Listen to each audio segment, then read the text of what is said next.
better. Is this better? My voice is better? Yes, perfect. Yeah. Oh, very good, very good.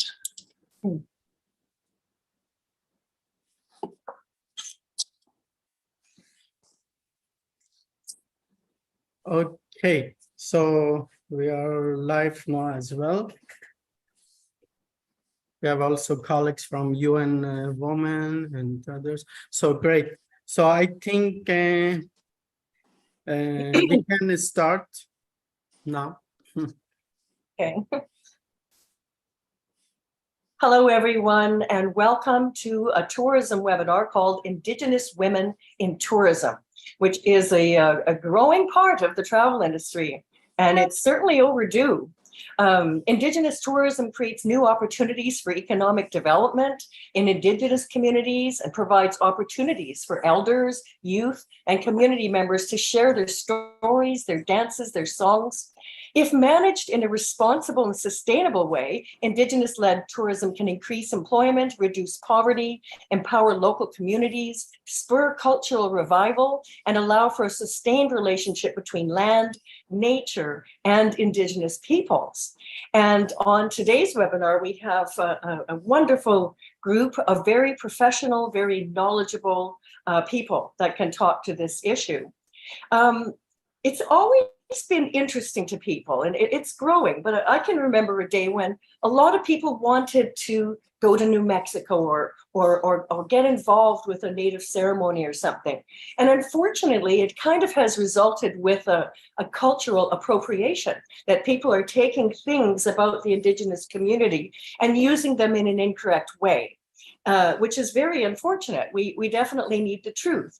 It's a misunderstood culture because it has been so buried due to systemic racism over the years.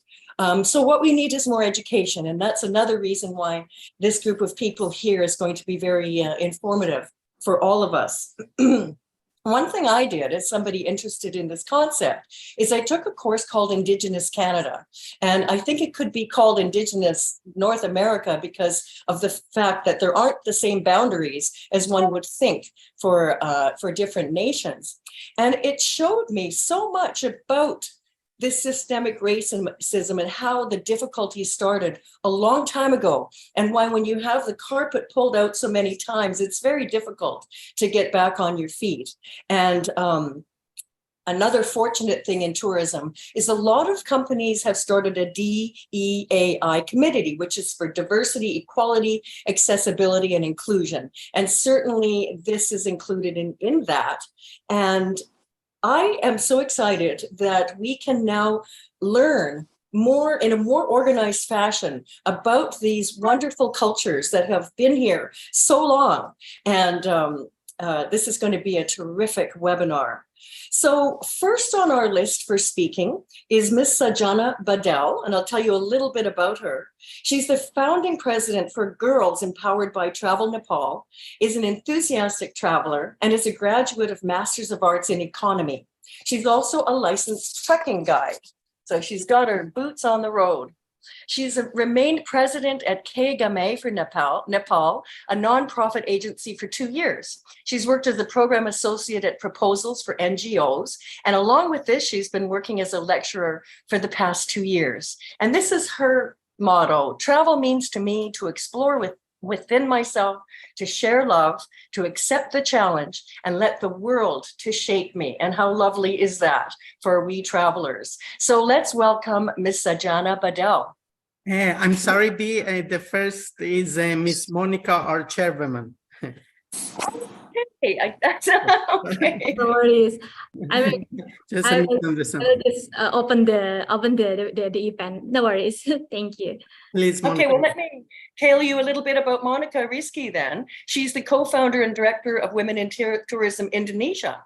She's currently working as a customer support rep and learning and development at Influx Processing with a BA in Tourism Studies.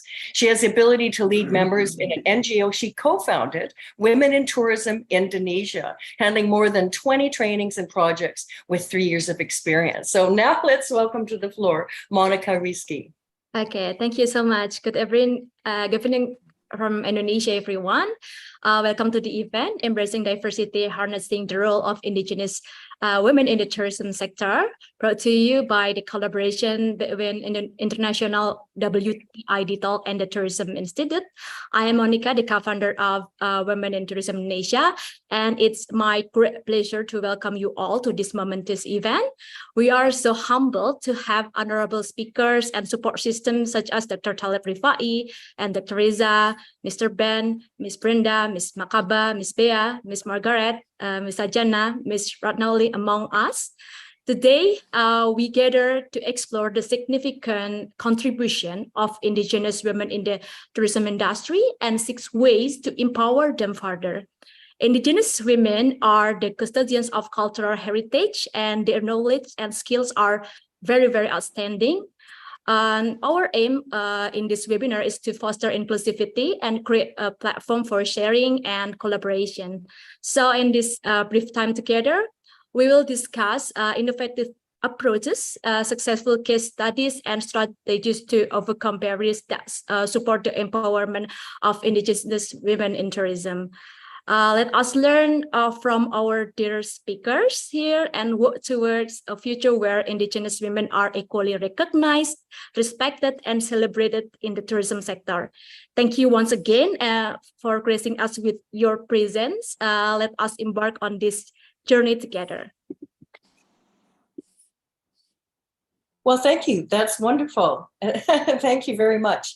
And I think now we can go back to Sajana Badal. Sajana, are you available?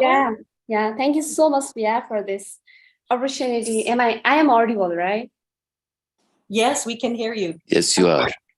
So let me share my screen.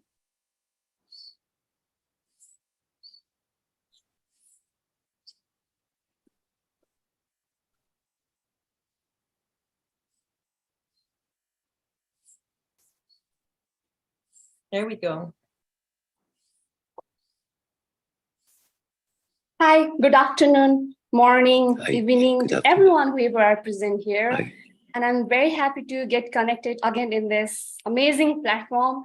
In November 2022, me and Monica, the co-founder of Women in Tourism Indonesia, Monica and I was invited as a speaker in Asian Women in Tourism by Reza and by Bea.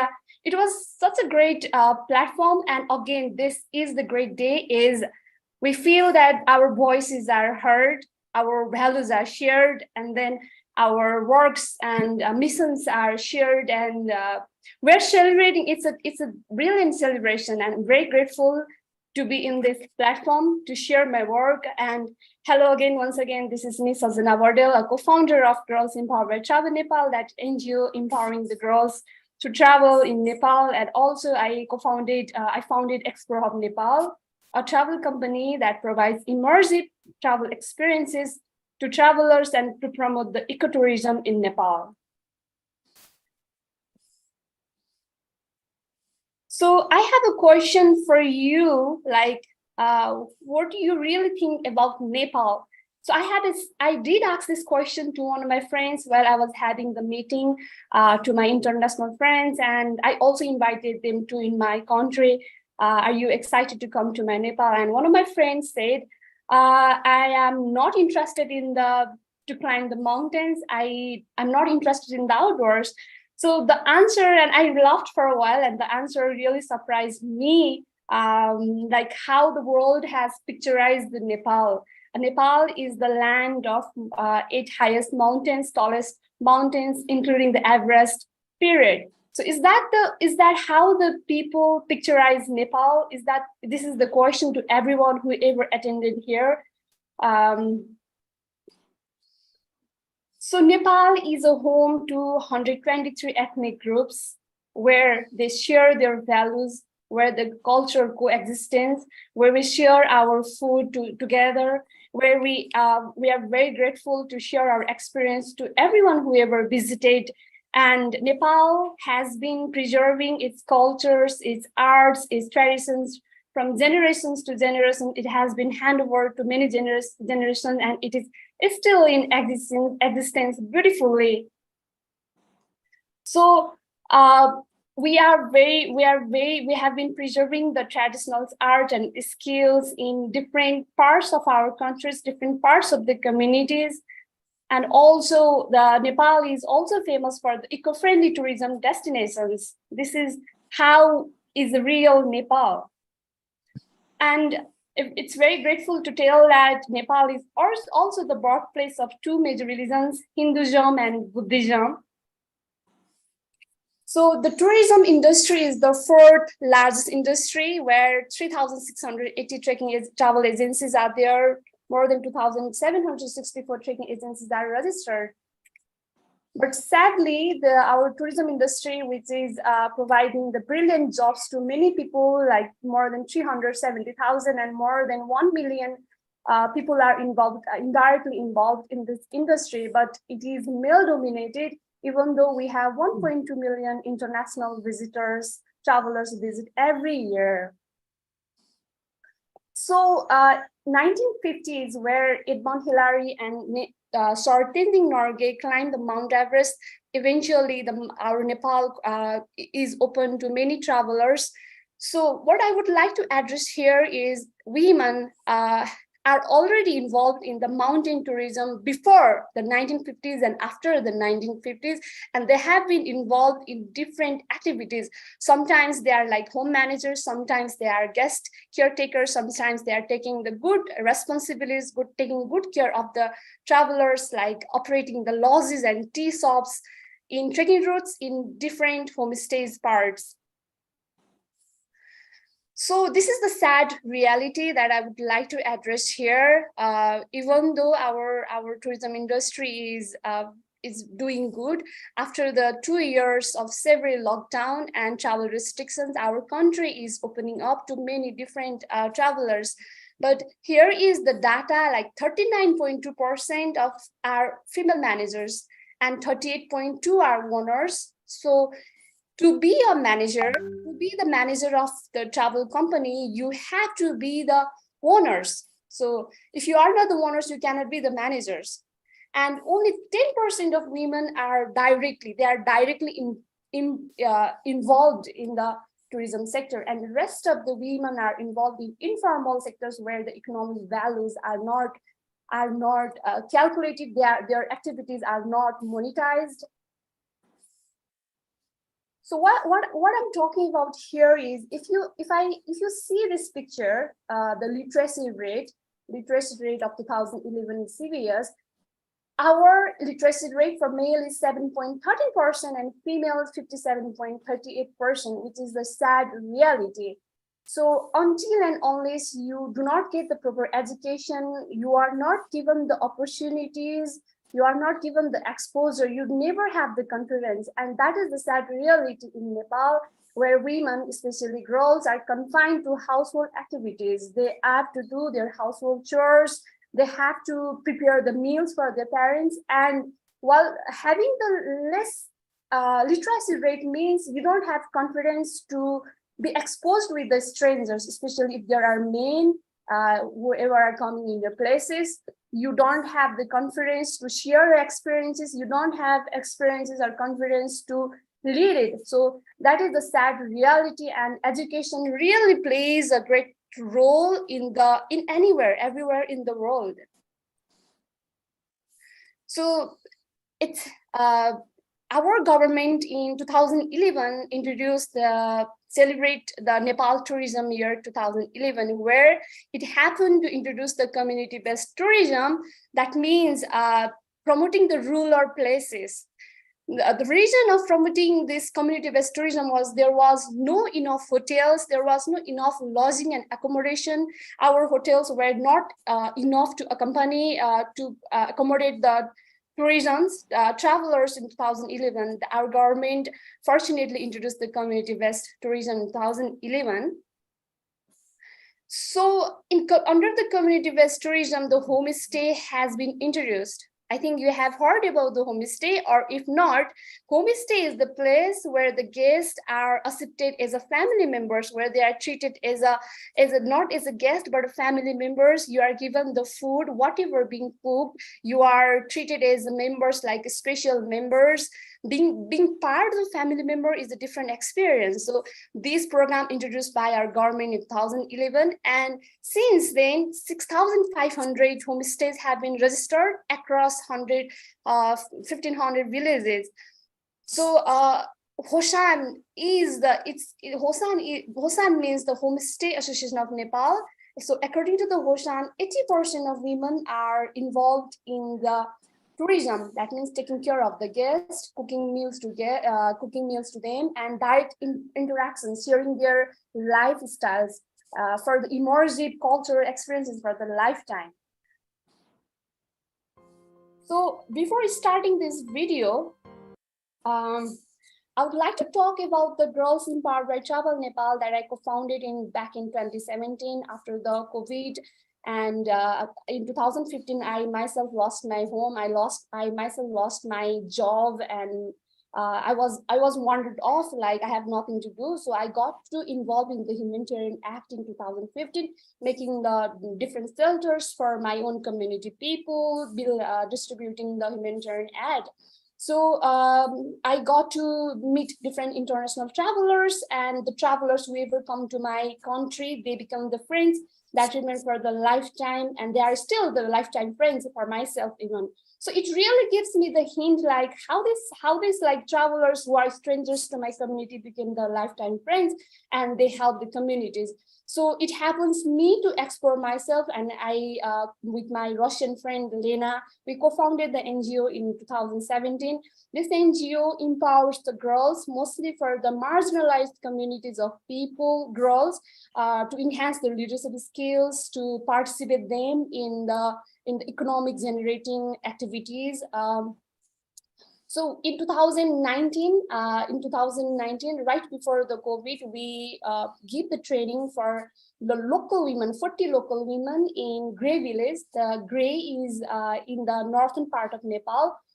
It's few steps away from the famous trekking destination. It's called the Nangpang trekking. So we happened to visit this place before the training, and after meeting them, we found them very hospitable. They are very curious to be involved in the tourism industry, especially women. And these women are mostly migrated they are exploited in the Gulf countries, selling their labor in like very little wages. So this video will tell how do we work and what are the impacts. What comes in your mind when you first hear the word gray? The image of gray colors hover around your mind. Is it audible, the video itself? Yes, it is. Yes, it is. I think the voice is It is very audible. Audible. Thank you. It's very good. It's good that let me open with this. This will be much better.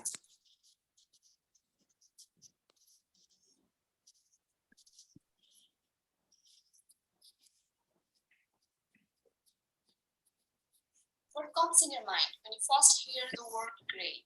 The image of gray colors hover around your mind. But it is a place for conflict management or to settle down with supports to give it that language. We 17 team members reached Gray after 7 hours in the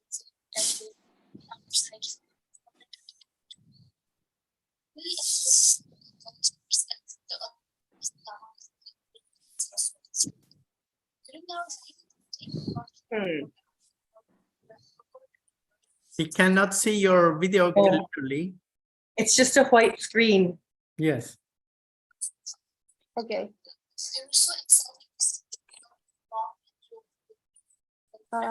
Give me a few minutes.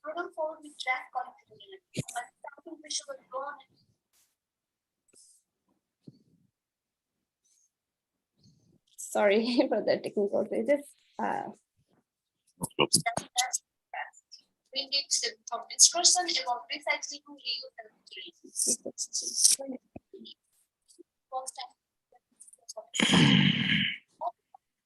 If we're not going to be able to see it, perhaps you can tell us the gist of it. Okay. I'm coming there.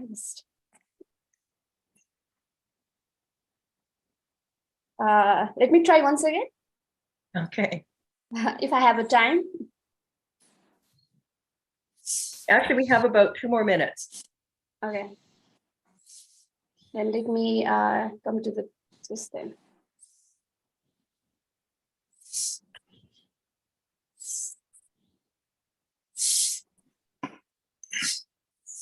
Here we go.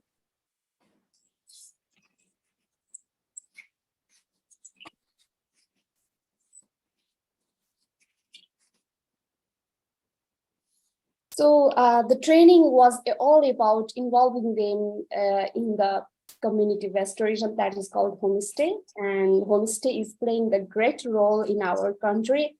Why? Because these are led by the indigenous women. We have more than 59 indigenous women in our country, and these women have are very good at skills. They prepare the amazing dishes, amazing meals, cuisines that what they have been cooking 2,500 years ago. So yes, you will be hosted by local women. They will prepare you the food like it's a family members, and low carbon emissions because they prepare the food whatever being cooked. It is not imported. It is not. I mean, the food are not prepared in the chemicals like coming out from the. It's organic. My point is more organic, and also you are more involved in the community. So you come to the community, share your stories, you bring your stories, and also at the same time, you come to know the different stories, and it is the different part of the experience. And it also leads to the economic empowerment because when women are involved in the economic activities, then they are more independent. They can make the decisions on financial decisions, or they can save. So you will be helping with these women in the homestay if you stay in the homestay. So the homestay also contribute to the SDG goals, gender equality, bringing more women in the mainstream of tourism industry, and job creations by promoting the local resources and preserving the cultures. So yes, this is what we have been doing by Girls Empowered by Travel Nepal and Explore Hub Nepal. So if you want to get connected, then stay in touch. We are always available in social media. We are always help you to customize your tours, and all the experiences will be curated by our women. So thank you so much.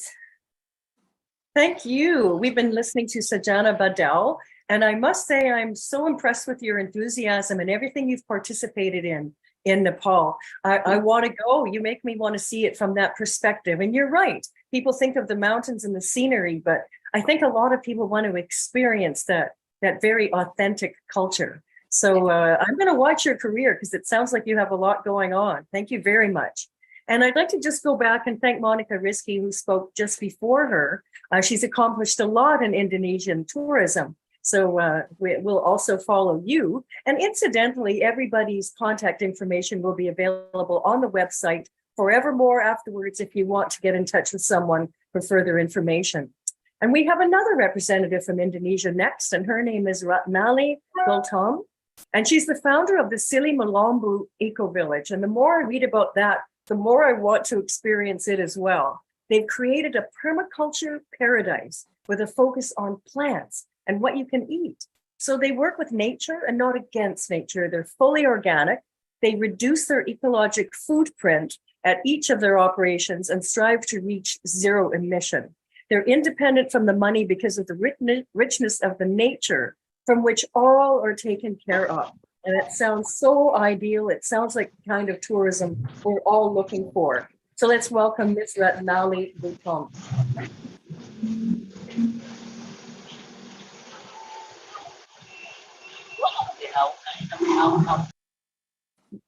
Ratnali, are you here? Can't see you. Can't see. Yeah, I hear it. Okay. You can hear me? Now we can see you.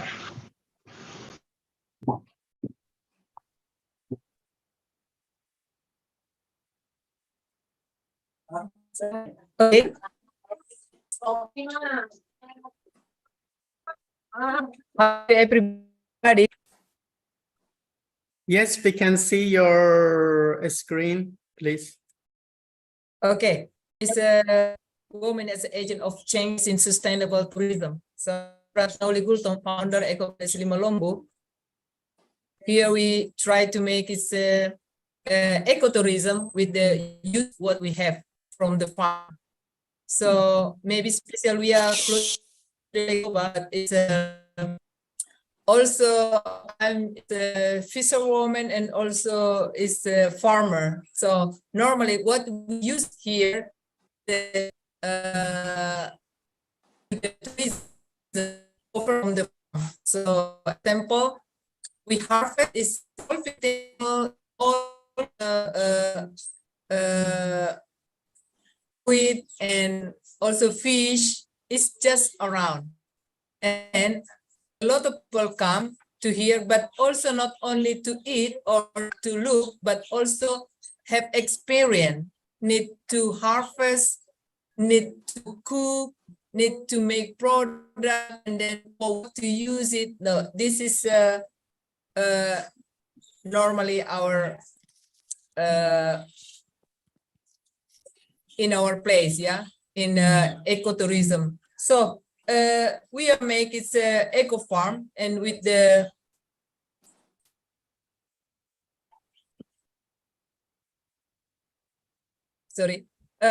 with the eco farm, and then with the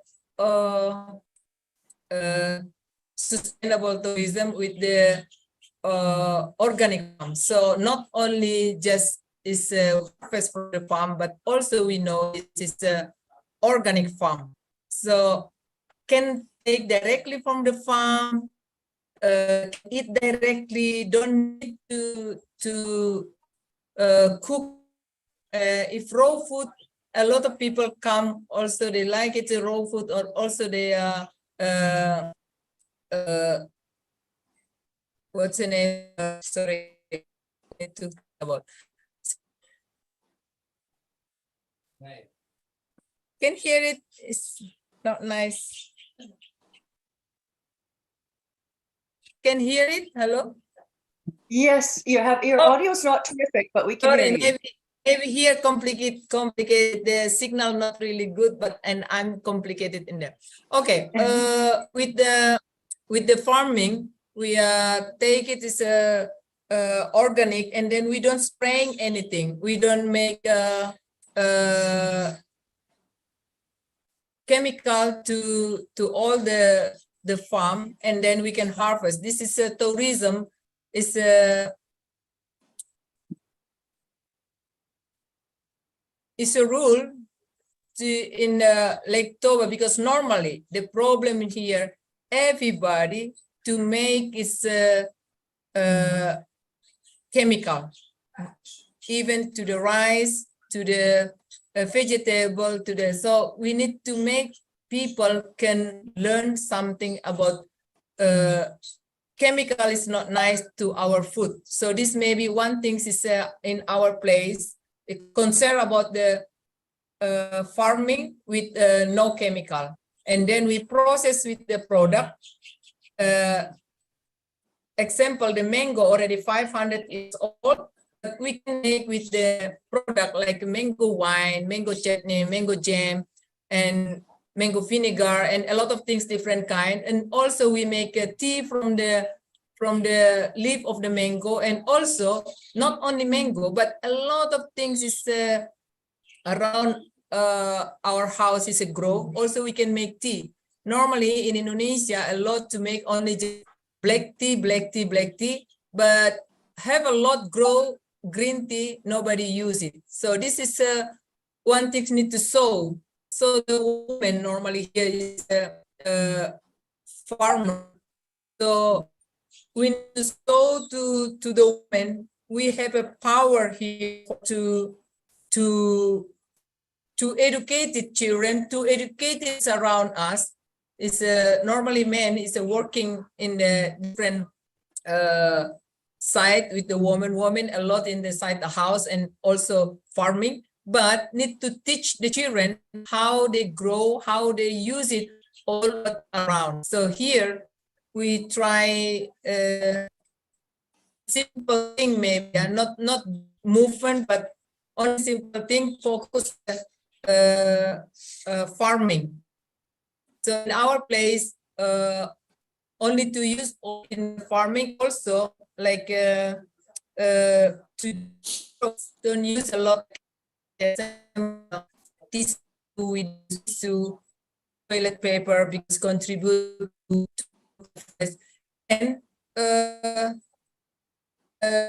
our place also use the solar panel. It's a nice weather here, so use the electricity is from solar panel. And people know about this. The best weather in the world is the one in our place because 90 to 20 is degree.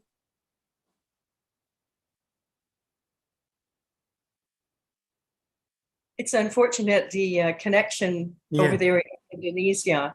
I think we've lost Ratnali altogether. So I think we should just, excuse me, say thank you to Ratnali Gultom, and we can all look this up later on because it's a fascinating place. I'm actually curious about if they make honey there too, because the bees can go in a 5-kilometer radius, and that would be some very nice, clean honey. So thank you very, very much. Our next speaker is someone that almost needs no introduction. We all love running into Ben Sherman, who's the chairman of WINTA, the World Indigenous Tourism Alliance.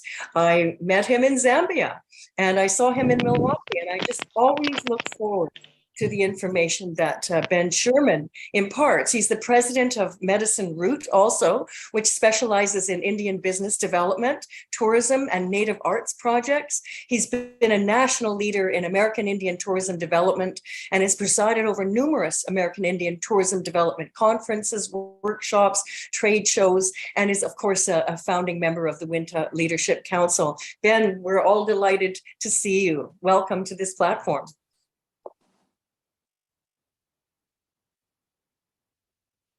I think you might be muted.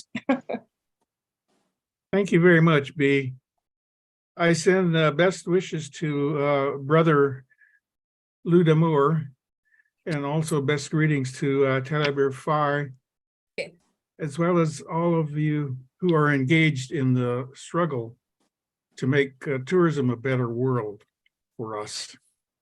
Now, I must begin by saying that the struggle has been along forever. And we at the World Indigenous Tourism Alliance are very involved in that struggle to achieve the rights that are due to us as human beings, the rights of Indigenous people. And so that's our mission in life, actually, is pursuing the goals of equality for Indigenous people. Now, you may know about the global goals, which were part of a plan agreed to by all world leaders to build a greener, fairer, better world by 2030. And we all have a role in achieving them. And Talibir Fai, I'm sure, has spoken on that subject many times about the global goals. And part of the global goals are the Sustainable Development Goals. And they are 17 of them, all part of the plan that I'm telling you about that took years to develop. And of the 17 Sustainable Development Goals, goal number 5 is to achieve gender equality and empower all women and girls. Gender bias, of course, is we know is undermining the social fabric of our world, and it devalues all of us if that gender bias is allowed to go on. It's not just a human rights issue. It's a tremendous waste of the world's human potential by denying women equal rights, we deny half the population of the world a chance to live at its fullest. Political, economic, and social equality for women will benefit all the world's citizens and all the world itself. And together we can eradicate prejudice and work for equal rights and respect for them all.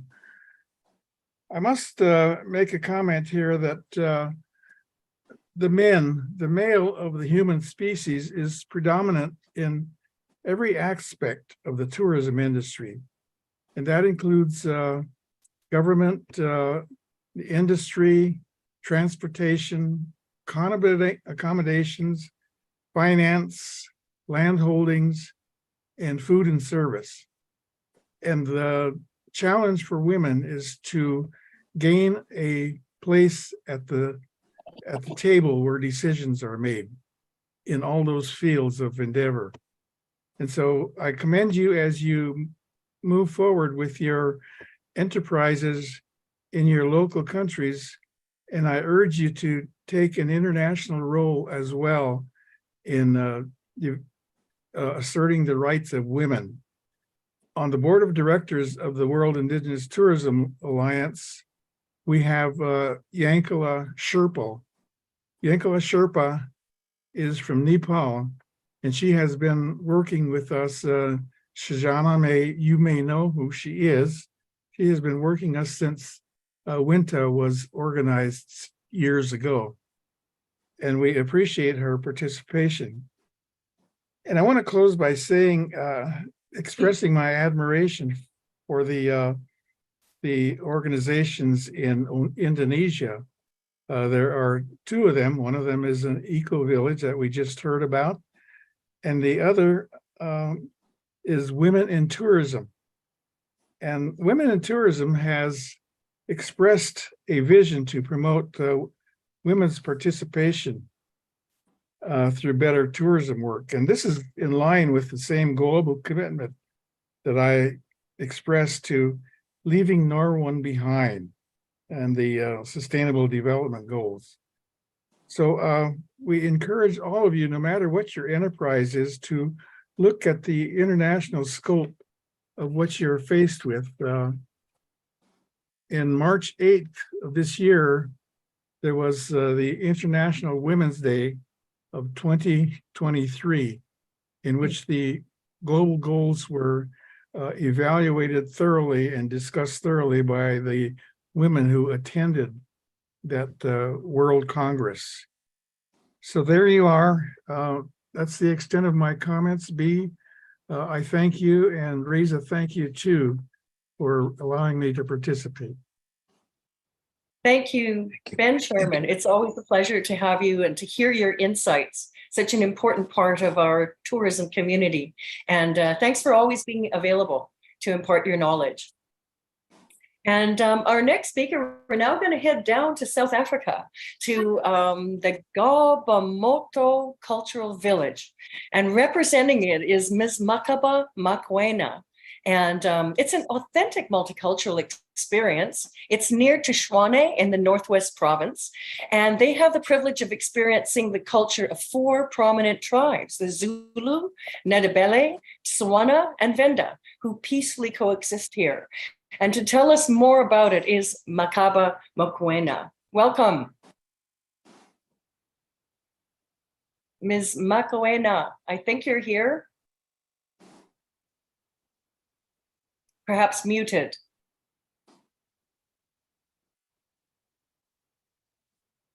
So, Reza, what shall we do? Well, then, are you here, Makaba? No. So we move to the next speaker, please, B. Okay. Still in Africa, but in Tanzania, is Ms. Margaret Sampson David from African Zoom Adventure Tours. And are you here, Margaret? If Margaret is here, welcome to the floor from African Zoom Adventure Tours. Everybody was here during the rehearsal. Yeah. So, Reza, do you know if Ms. Brenda Baptista is here? And no, she will come in later on. So maybe we can continue with our speaker from Indonesia that she was cut out. Oh, is she still available? Ms. Yes. Ratnali, welcome. Yeah, are you here?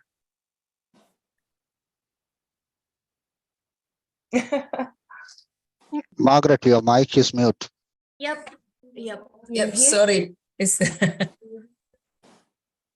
Who do we have, Margaret or Yeah, Ratnali? okay. Okay, please continue. Yes.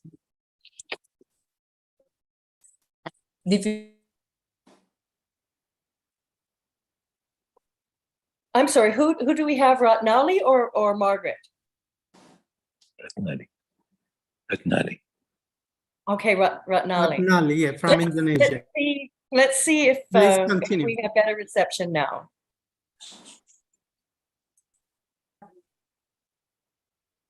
Ratnali?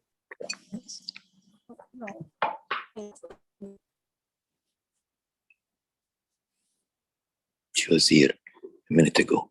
Yes. Ratnali, please continue to speak.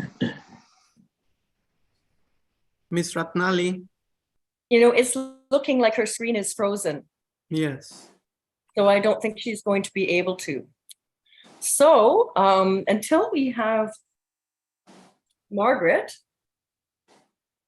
or Brenda. She's there, she's just muted. Okay, Yeah. Margaret, can you unmute yourself? So maybe I'm more simple to make it later, yeah, because it's directly maybe. I don't know if have a slide. I don't really like a slide because I'm farmer, so difficult to think about in the slide. I like it to talk directly. So in the ecotourism, so in our place in Eco Village Limalombu, we just try to concern about is eco farming. I'm a farmer and also fisherwoman, more to show to all around the world. We are local people. Also, we are can make something with the ecotourism, with the sustainable tourism, and then with the zero waste. So this I'm concerned with there. So how to show to all around the world, we can harvest everything from the farm, and then we can cook, and then we can eat. We don't need to buy anything. Here, only we buy salt because we don't have ocean here. So other things we can survive without money. So this is one thing for me, can survive without money. I can harvest everything, can make activity. If you come to Lake Toba, here the paradise. With the weather, is that the best, the best in the world. And also with the farming, everything's grow nice. And then can harvest 24 hours, you can harvest, you can do everything. Is we don't need here is a heater, don't need is a aircon, and then grow like mango already 500 years old, still grow, and then have a lot fruit 2 times a year. Have a season, big season, and that's why I make it product from the mango. We make wine, mango chutney, mango vinegar, and then all of things different kind. So I'm also have a lot is chicken, 100 of chicken, 100 of duck. Also have a buffalo, have a dog, have a pig. So it's a little normal, it's a local people doing. So this also I doing. So it's but all of things is all organic. So this is I think I need to show to all around the world, come to our place, and then with the sustainable tourism, and then with the all of food you can harvest directly. So this about us, maybe just maybe more short. I can make it later, but it's I can only tell about the what we have here. Thank you. Thank you. I had one question. How large is the is your property there?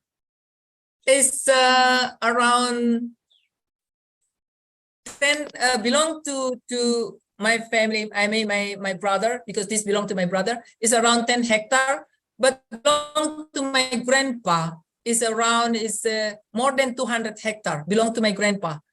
Oh, wow, that's great. So, And then yeah. my question is, do you have bees? Because bees must pollinate this. So do you make honey there too?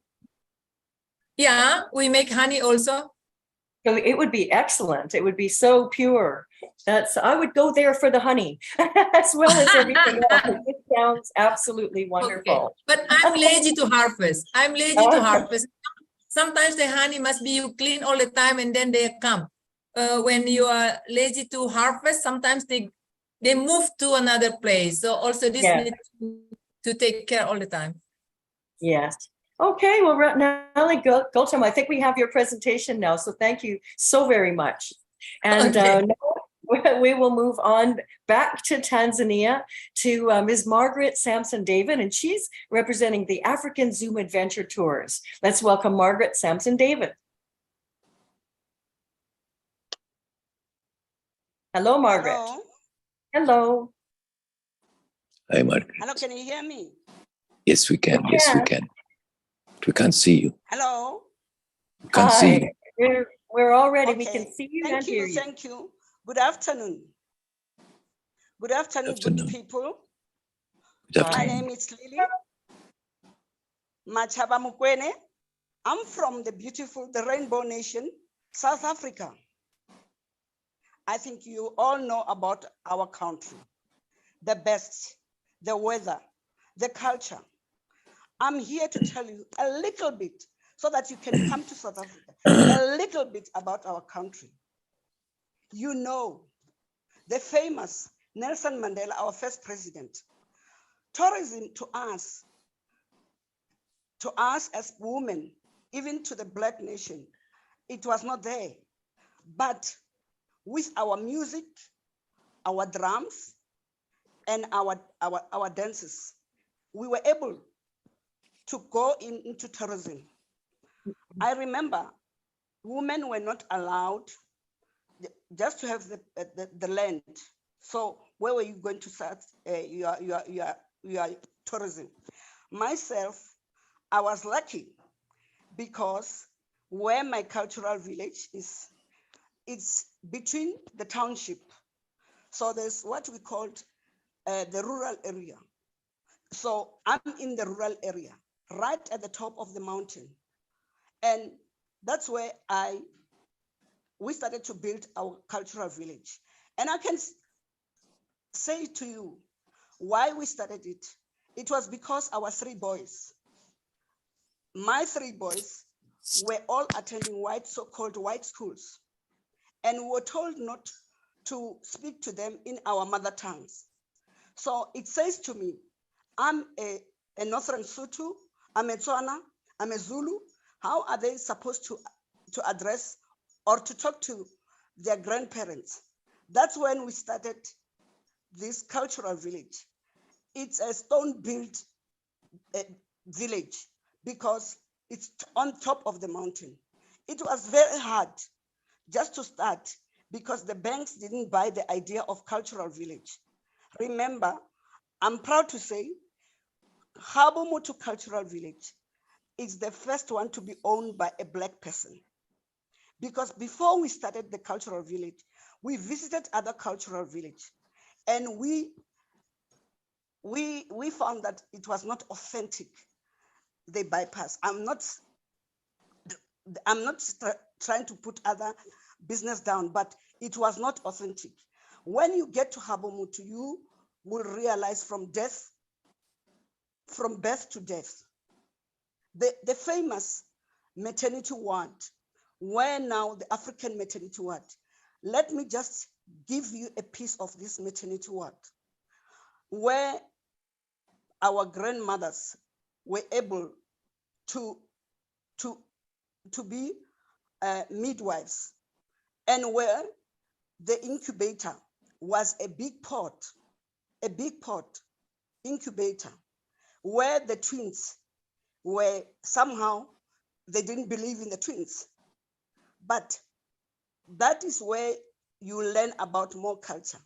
And the Zulu I'm not going to talk about the Zulu. Everybody knows. If you say you are from South Africa, they say, are you a Zulu?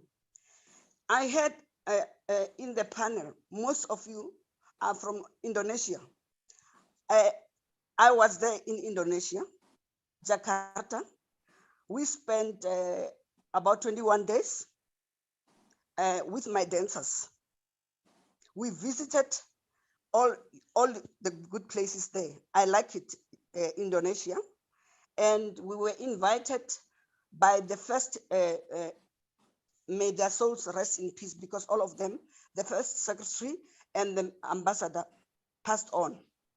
It was a big experience, but I like it because we visited other areas where we exchanged our dance. At Habumutu, it's about 5 villages, né? But you'll experience everything. You'll experience everything about South Africa, about the music, about the dance, about the language, about the clothing. My group from Habumutu, we visited all the countries which were invited during the World Cup. So I know about Croatia, I know about Chile, we were there. We have, in fact, Germany, it's part of us. And we receive visitors. You just call us, we receive you, we prepare food, we prepare everything for you. And I want to say to you ladies, we will grow. Together we will grow. This is a very good initiative. I was telling my husband that I just feel like crying. And I want to say to South African ladies, let's carry on. We'll be getting there. And we must not be discouraged about anything, but we must just push on. And to all the ladies in Africa, I say to you ladies, let's move on. This is our country, this is our land, this is our continent, and let's make a change. Tourism will put us somewhere. It will make money into our pockets. It will enrich us. The small houses, which you can convert it into a guest house, share them with the people. They really appreciate. And visitors, they don't have anything. They all love the experience. But we who are in tourism, let us preach it. Thank you very much. Thank you very much, Margaret, Samson, David. I think everyone's looking for that truly authentic cultural experience, which you can get when you are staying with a family. I know I have. So thanks very much. And we're going to go back to Makaba Makwena, who's with the Gobomoto Cultural Village in South Africa, which is an authentic multicultural experience. And Makaba, are you here? Hello. Hello. It's Lily Mukweni. We don't see you yet, Habumutu. but we're hearing you. Must I repeat? No. Just show us your face, please. Hello. Margaret Samson, yes, hello. Would you please turn on your How are video? you? Yeah, please start speaking. Thank you. If you can turn your that's video on, great. that would be nice. Finally, I'm online because I didn't see anything. I didn't hear anyone. So, hi. Hello. Welcome. Hi. Yes. Oh, this- Thank you. Good morning. Good afternoon. Good evening for everyone. My name is Maggie Samson. I'm the co-founder of African Zoom Adventure Tours. And this is a trekking company. And this is one of the places where you have a lot of challenges for women. But with my working experience now, I've managed to recruit around 70 women that we work with. They're climbers, and some of them have turned out to be the guides on Mount Kilimanjaro. And I really feel proud about it. And also we have managed to go out to get all those less known women actually in work, because we still have the power as an African country or as Tanzania, thinking that every man is the sole owner of every work that has to be done. But now we have women that, apart from them climbing, but they're also building houses, taking like gravels, putting up on the buildings. Some of them have gone into a handcraft, because we have like the local Maasai, which are indigenous women here.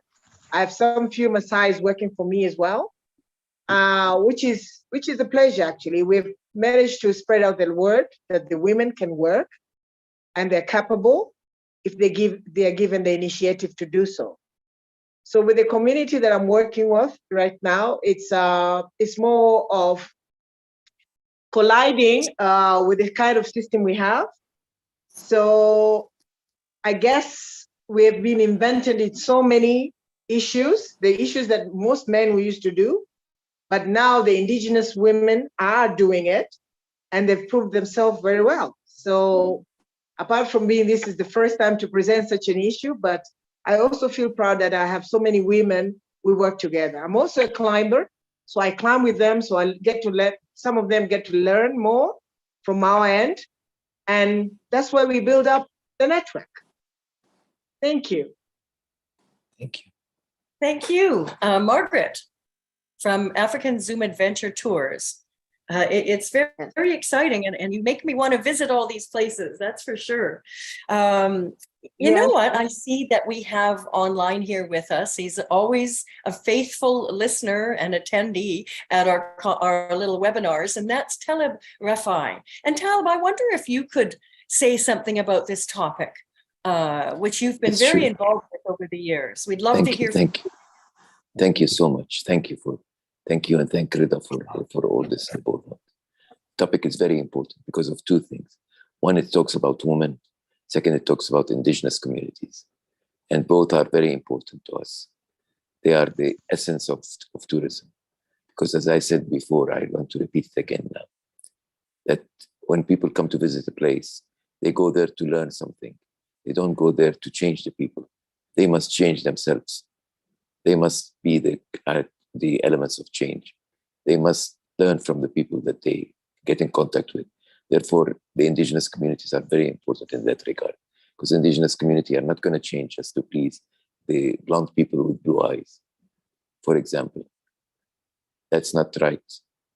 I listened very carefully to what was said about Indonesia and Nepal. And I think that the women there are very, very important also. You know, women have been struggling for a long time in the modern society, but only in modern society. In the indigenous societies, women are given a better chance of being something. And that's something we have to learn from. It's not just women that do the work. Women are leaders in these indigenous communities. They are the hubs of households. And we have to admit the household is very important in any indigenous community, any community to start with. Therefore, I am very, very optimistic about this. I'm very happy to be with you today. I have a lot to say more than this, but I will say, keep it for later now. Thank you so much, Fia. Thank you, Bia. Thank you very much, Talib Rafai, and we will invite you to do just that on some upcoming webinars. But I think that's all the speakers for today. I would like to acknowledge and thank some members of International Institute of Peace Through Tourism. Timothy Marshall, I see, has been on board, and Gail Parsonage, who's the president of the Australian chapter of Peace Through Tourism. Thank you for joining us today. Thank you to all our wonderful speakers. We certainly get a clear picture that we're in challenging times, but we have some enthusiastic, empowered women and men who are going to move this along. And Indigenous tourism is on the rise, and I guess it's all a matter of doing it right and pulling it together in a way that people can understand and experience the authentic and true experiences. Reza Sultani, thank you for putting this all together and for finding our speakers. And as mentioned before, you can always go to www.tourismwebinar.com or institutetourism.com and find all of the contact information, because everybody just gets a few minutes to speak. So if you want more information, including email addresses to contact any of our speakers, you'll always find that online. So I would like. Can we give the word, please, now to Monica again? Monica, would you please say some more words also about your organization, and also maybe you can tell us a bit more about the women in tourism in Indonesia? Okay, thank you so much, everyone. So I'm Monica from Women in Tourism Indonesia. So yeah, so if you would like to see to our organization, so basically our vision is to aspire to promote gender equality that is consonant with sustainable development goals, especially number 5, and inspired to raise public awareness about the importance of women participation in Indonesia's tourism sector. I believe that my colleagues already on the comment on Zoom, so you can always visit us on www.womentourism.id, or you can also visit us on Instagram at womentourism.id. Thank you very much. Thank you, Monica. Thank you, Monica. And just in conclusion, thank you so much. If Ben Sherman has some concluding statements. Ben, are you still here? So perhaps that officially ends the Women in... Yes. Oh, no, Ben, we see Ben back. Yes, I'm here. I didn't get the chance to talk to you about the World Indigenous Tourism Alliance, other than to mention that Yankala Sherpa from Nepal is on our leadership council and our board of directors, and she is a very treasured member of WINTA. And we go back several years, and we created a standard for Indigenous people working in tourism and the relationships that we are seeking with the industry and with government. And it's called the Larrakia Declaration. And the reason it's called Larrakia is because we created it in Darwin, Australia, among the Larrakia people. And the foundation of the Larrakia is the Declaration on the Rights of Indigenous People, which is a rather complex document. It contains 47 articles, I believe, but they all speak to the rights of Indigenous people. And it's a good document for you to have, those of you who are working out in your enterprises and your countries when you deal with people, to be able to introduce them to this declaration, because it may surprise them that just about all the countries in the world have adopted this declaration as the rights of Indigenous people, including women, of course. And so those are a couple of things that are important for you to promote your own human rights in your own community, is that declaration from the United Nations, and also the Larrakia Declaration that we published. So thank you, Bria, for the additional words. Thank you for the additional words. And I'd also like to thank Mark Lee Wilson for joining us, also from IIPT.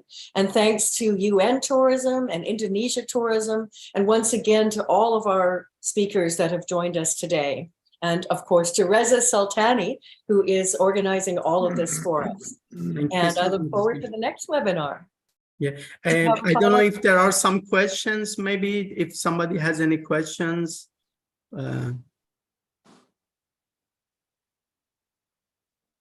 May I have a question, if you don't Okay. mind? My name is Irani Rusli. I'm originally from Indonesia, but I'm right now also working in the Congo and also Uganda and Kenya. My question basically about the in the rural area. Can we how can we do reasonably well in the rural area, especially with the homestay? How can we should there be some kind of training for this woman group who maybe preparing house or room and so on, and all the activities for tourism. Is there such training that it can be developed or already there? So that was my question. Is there any one of our speakers that can address that? I would love to answer. Hi, Iran. That's a lovely question and also very, very realistic that need to be addressed. So I have been working in the community and I was also the part of the facilitator while giving the training. It's called the community homestay training. And so every country or every places have their own rules. They have their own, they have their own constitution. So in Nepal, according to our Nepal government under the tourism, we need to have at least 5 homestays to be registered as a community homestay. So there is like private homestay and community homestay, and government really focused on the community homestay. So in order to be registered in the community homestay, you need to have a separate home and very clean. You need to preserve that authentic food prepared from the houses. So the homestay training, it will last 3 days to a week, and it depends what you really want to give. And normally the Nepal government gives lots of, they allocate the funding to give the training. So I think if you look in your one place, I think the local government is really promoting to bring women in the tourism, rural tourism. So I think it might help you. This is the real scenario of Nepal that I shared. So if you really wanted to be involved in Nepal, then I can involve, and so many homestays are ready to host different travelers from different parts of the country. They curate the immersive experiences that you can cook with them. You can live their local lifestyles. You can be the part of local for the amazing experience. Yeah, thank you. I like to be also familiar with the Nepal situation, because I'm hoping that it can be connected with the empowerment as well as poverty alleviation project. Thank you. Definitely. Welcome, your most. And thank you, Sajana, for the answer. Are there any more questions or any more answers to that question?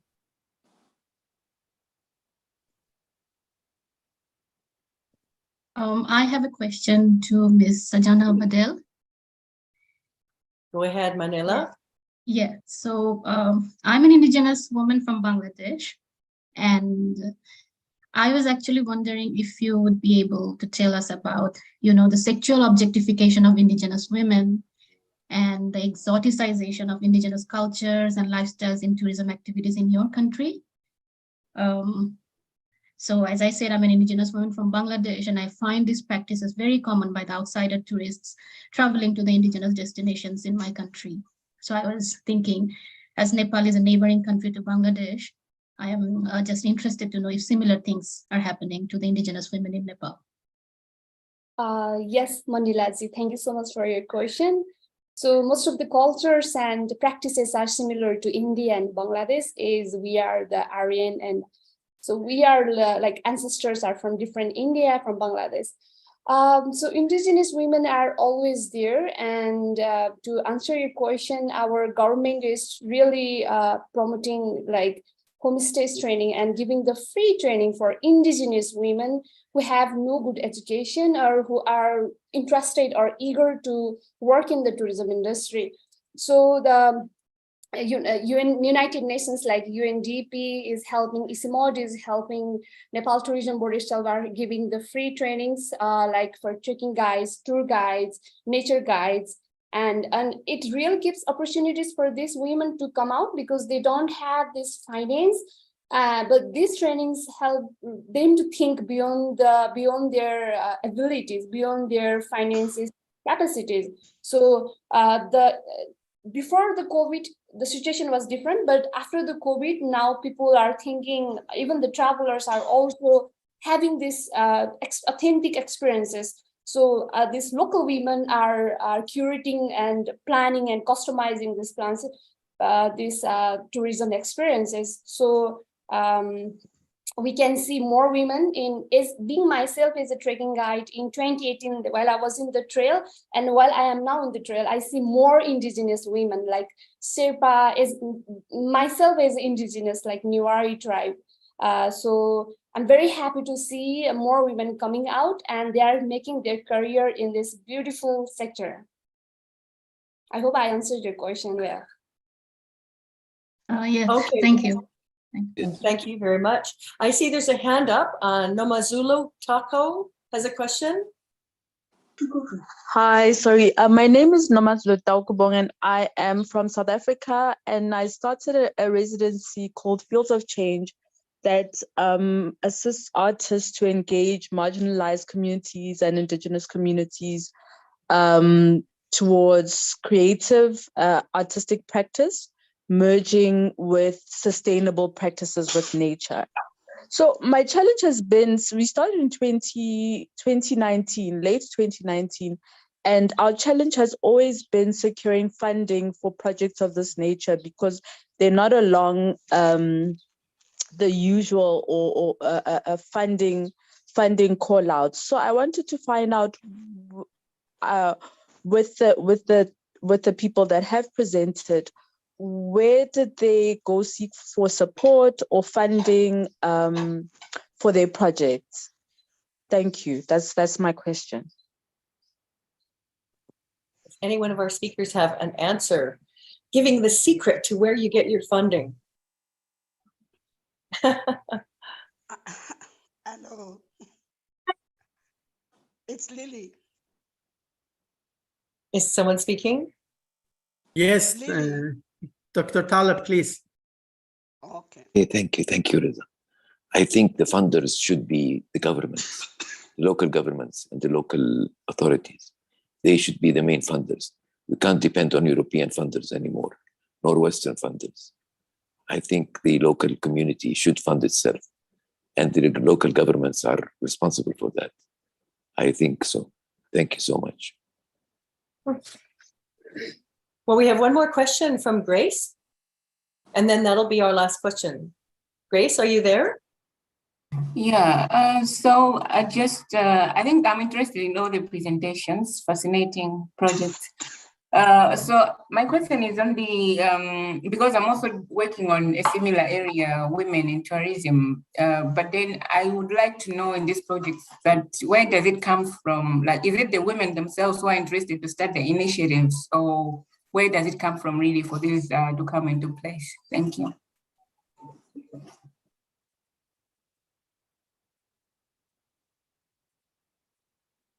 I don't know if you understood my question. I don't quite. Can you hear me? Yes. Yeah. Okay, so I was asking that who initiates this project? Is it the women from the communities themselves, or is it the government, or is it private institutions? That's my question. Yes, please, Taleb, please. Okay, it's the woman mainly the woman. We've seen lots of women here that are very active, but the local community altogether, the indigenous community, must stand together in support of women. And this is something that governments should support also. I think that the women themselves are the main item here. They are the ones that must take the leadership in these projects. Thank you very much. Thank you. Yes, it seems like community tourism is a good grassroots way to get things going larger and larger. Yeah. I think that brings our webinar to a conclusion. Indigenous women in tourism, who are well on their way to putting this on the map, that's for sure. So I'm sure we'll have more on this topic in the future. But in the meantime, once again, have a look at tourismwebinar.com or institutetourism.com for a recording of this and for all the information on our speakers. Thank you very, very much, and have a fantastic day or night. Thank you, Bia. Thanks, Bia. I'm sorry, before so we end the webinar, can we please take a picture together with the audiences and the committee and all the speakers? Thank you. Okay, everyone, if you can just open your camera, so I will take a picture from here. Was meant for the Okay. government.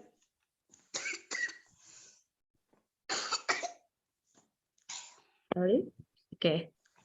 I think Okay, thank you. everyone Thank you. here. Thank you, Monica. No worries.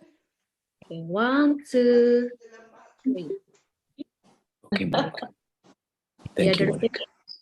All these bright, shiny faces. Thank you, everyone, for this. Thank you. presentation. Thank you so much, Rajan. Thank Yeah. you. Bye, Reza. Bye. Thank you, everyone. Thank you. Bye, bye. Thank you, everyone. Thank you. Bye, Thank bye. you so much. Great job.